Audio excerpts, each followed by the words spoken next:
Hi guys, the Metal Maniac back again, and I'm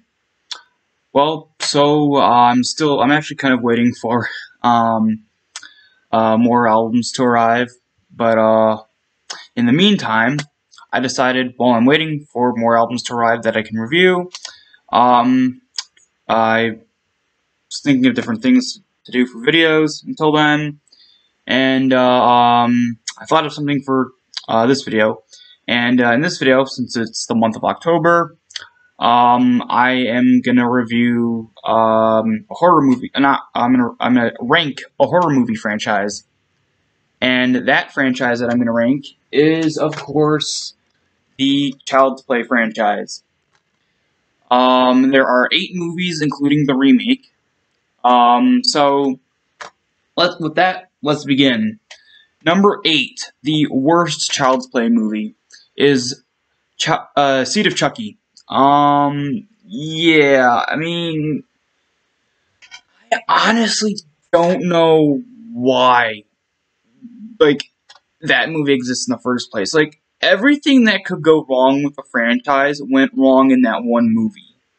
I mean, not everything, but a lot of things. Like first off, you get, like, it always, always know a franchise is gonna go downhill. Like, a horror franchise is gonna go downhill when, like, they introduce a son or a daughter of a iconic horror movie character.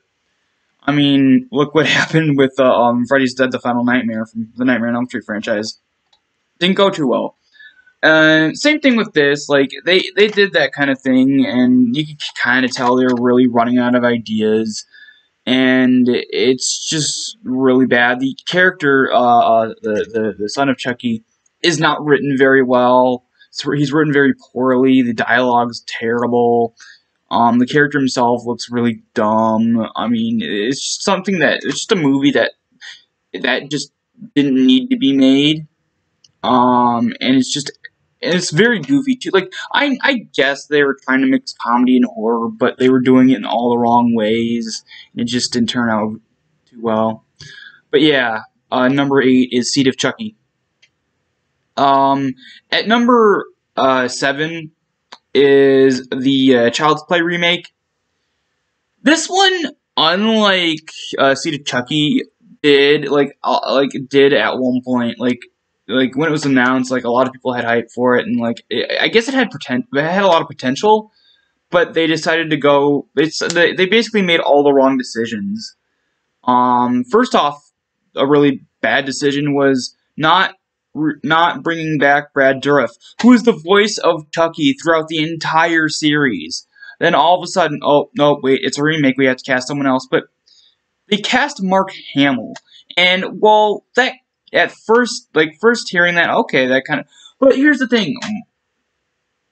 Yeah, I mean, I guess they were trying to find another guy with a creepy voice, but to be honest with you guys, I mean, it almost seems like because they're in the mindset of, oh, because it's a remake, we have to get someone who we can't get Brad Dourif because he's not too well known enough. Oh, we should get Mark Hamill because he's more well known. That will draw in more audiences. Like, ugh. I mean, they should have stuck. I mean, I guess if they stuck with Brad Dourif, I think the movie would have been a little better. I mean, but here's the thing: they didn't even contact Brad Dourif to see if he wanted to reprise his role or not. I don't know. That's kind of dumb. And the overall plot of the movie, like, oh, they ruined the reason for the movies in the first place. Like, okay, the whole point, the whole concept that ran throughout the entire series was that there was a serial killer whose soul was trapped inside of a doll that was trying to find a way to escape. But they completely threw that entire storyline and threw the entire point of the franchise out the window. Hold on, something on my screen there. They threw everything, all that concept out the window. And included, instead, it's just sort of a killer AI. Yeah, I mean, Terminator much, people? Come on, really? I mean, like, I guess they were trying to go on the hype train of, oh, killer robots killer sentient robots are really big. But they kind of jumped on the hype train too late because that hasn't really been sort of, I guess, a trend in a few years. But yeah, it's just the movie had potential, but they made all the wrong decisions. Um, but yeah, so the Child's Play remake is at number 7. At number 6 is Cult of Chucky. Now, this one is actually pretty good for the most part. Um, it it was the second movie to. I don't think was it in theaters. No, I don't think this one was in theaters. I think it was straight to video. But I mean, it's okay.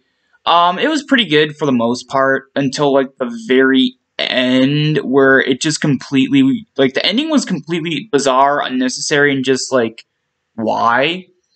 Um, I don't know. It's just I like it up until the end. Everything's good until the end, but like at the very like it's of course like the overall idea is really good for the most part. Like have Chucky be trapped in a mental asylum, but like there's multiple of him. Like he creates multiple of him so like all the patients are like there's like multiple of them, and like no everyone thinks he's just like a mass produced doll, and then have Andy Barclay return, like the main protagonist of the first and second films, and third one for the most part. But yeah, I mean, the setup was really great. The actual story was really good, but the ending where Chucky decides to escape the doll by possessing like the main character of the last one just doesn't really make any sense. Like, if anything, you would think he would go on to possess like Andy Barclay, who he was trying to get throughout the entirety of the first, second, and third films. So I don't know what happened with the story writing on that one. I don't know. It just the ending doesn't make sense, but like the rest of the movie's actually pretty good. Um, at number 5 is Bride of Chucky. Yeah, a lot of people would have this at number 1 or number 2, and it is a good film. I mean, it does mix horror and comedy actually pretty good, but I don't know. I prefer when Chucky's out on his own rather than having a sidekick or a love interest. Even though it's a cool concept, I just prefer solo Chucky rather than Chucky and someone else with him. Um, it does have some good jokes, some good laughs, and some good scares as well.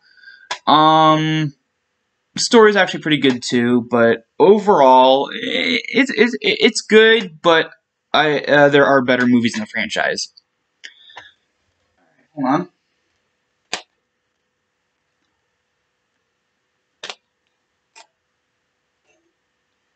All right, at number 4 is Curse of Chucky. Okay, here's where you start. Here's where we start to get into the great movies. And Curse of Chucky is a great movie. Yeah, it was direct to DVD, but honestly, that was just basically a bad decision on the part. It's just basically a bad decision on the part of the promoters. Whoever decided to promote the movie made a really bad decision of basically saying, "Oh, it's straight to DVD" instead of being in theaters. And well, yeah, that you could kind of say that kind of hampers the views it gets in terms of people who don't really like who are in the mindset of, oh, if it's straight to DVD that means it's bad, which for the most part, yeah, but there have been quite a few movies in the past that are straight to DVD that are actually really good. Take the second and third Lost Boys movies for example; those are amazing, and they were straight to DVD. But yeah, I mean, Curse of Chucky. I mean, it takes place in a dark, creepy old house. I mean, how more classic horror movie trope can you get? Yeah, it's done. It's been done a million times, but it's the way they do it is actually really unique. And I like the main character. I can't remember her name in the movie, but she was played by Brad Dourif's daughter, Fiona Dourif, I think her name is. Um, But yeah, she's really good. And it's a really cool thing that they basically I guess they sort of add to the story, the lore a bit, the backstory of why I guess why Chucky kind of ended up the way he did in the first place. In terms of why he was running, not why he was running from the cops, of course he was a serial killer, but why he did what he did in the first place, kind of. Um, I like the backstory. It really brings light to the full sort of mindset and mentality of the character in a way. Um, and just everything's really good about this movie. But there are I would have put it number one, but there are a few other movies that are better than it. All right, at number three is Child's Play 3. Yeah, a lot of people don't really like this movie all that much, but I think it's the last great Child's Play movie in the initial series run. Yeah, I know, you could kind of clump. I don't know. I guess you could clump Curse of Chucky in there as well, but I don't think that's really fits as the main, the classic the classic series of movies. Like, I think the classic series of movies are basically Child's Play, Child's Play 2, Child's Play 3. I Because there are the Child's Play movies. The rest are something with Chucky in the title, whereas the first three are Child's Play movies. So basically the main original franchise. Yeah, Child's Play 3 is a really great movie. I love how it's set. It's not really set in a house like the others. It's set in, like, I guess a military camp. Basically, Andy Barclay returns in this one, and he's actually quite a lot older in this one. I guess he's in his teens. Teens, I think. Late teens, I believe. But he gets sent to military camp, and he's sort of still affected by the events of the first and second films. You can see he's kind of, well, he's not mentally broken from the events. He's still sort of shaken up by it, a bit. And he's trying to get over it, and for the most part, it seems like in the film, he is at first until, until Chucky comes into play, that is. And it's sort of odd because he's technically not the main character in the second half of the film. It's sort of the guy he becomes friends with later on, the young kid who is the son of, I guess, someone who works at the military camp. And that character is actually really cool. I really like that character. For kid actors, he's one of the more he definitely acts very well compared to a lot of kid actors. I do really like a lot of the characters. It's just a really memorable film, and Chucky has some of the best one-liners in this one as well. Not as much as in the second one, but it's still really cool. And the final battle between Andy Barclay, Andy Barclay versus Chucky in the end, where they're in the fairgrounds, is one of the best climaxes to a horror film, in my opinion. And the practical effects too are really good. So yeah, Child's Play 3 is at number 3. At number 2 is the only one, even though I've seen all of them, is the only one that I actually own, and that is the first Child's Play movie.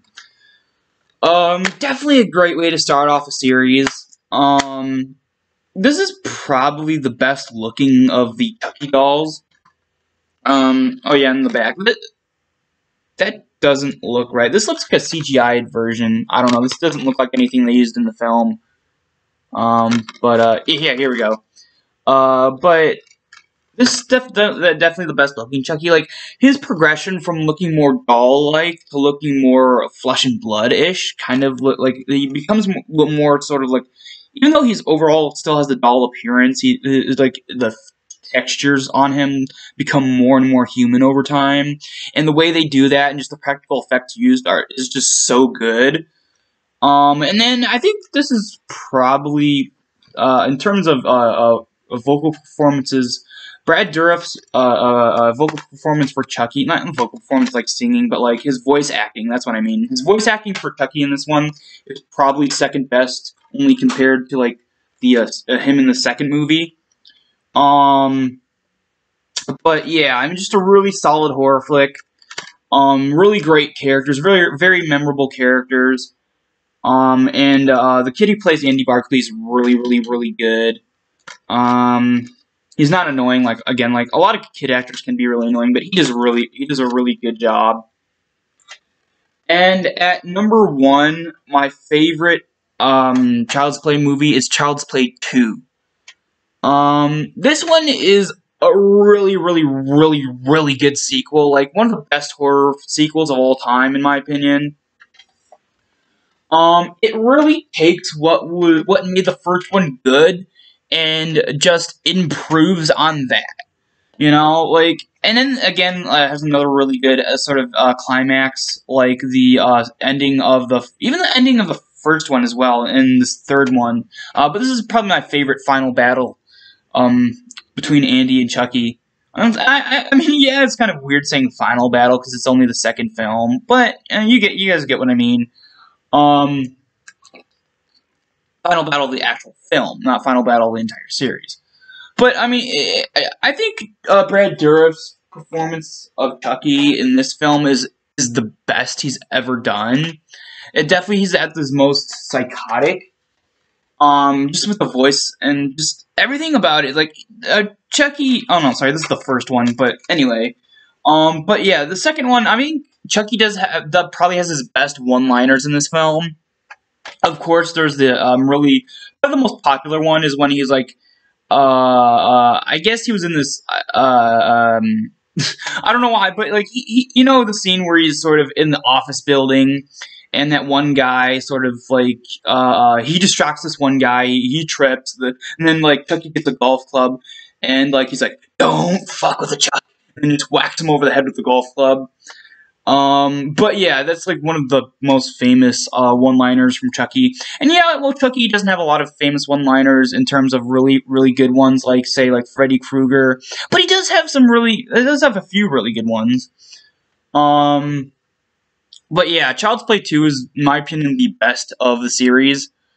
But yeah, so that's about it for the video. Hope you guys enjoyed, and I'll see you all next time.